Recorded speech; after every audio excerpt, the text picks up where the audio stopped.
तारू हो।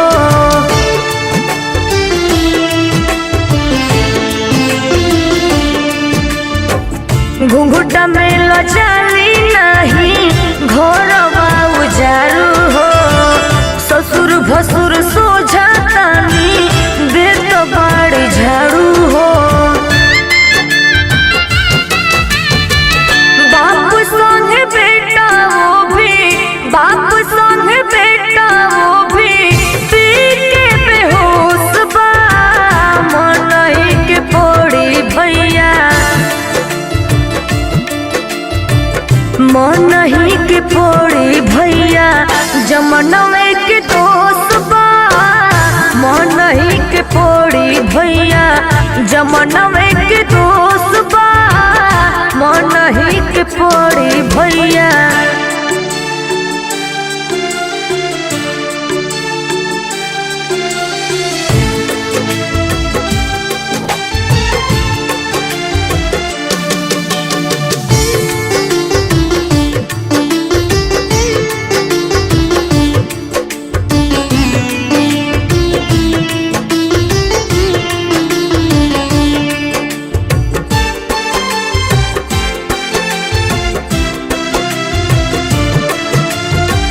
राम लक्ष्मण लागे केहू अब न बन पाई हो। कलयुग के युग में भइले सभे बाकसाई हो।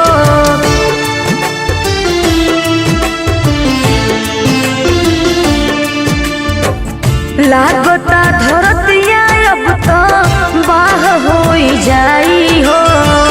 बुद्धि विचारी सब कर गोइल बाहराई हो। कहे अंजलि सत्यम, कहे अंजलि सत्यम ईश्वर करोस बा। मनही के पड़ी भैया, मनही के पड़ी भैया जमनवे के दोस्त बा। मनही के पड़ी भैया जमनवे के दोस्त बा। मनही के पड़ी भैया।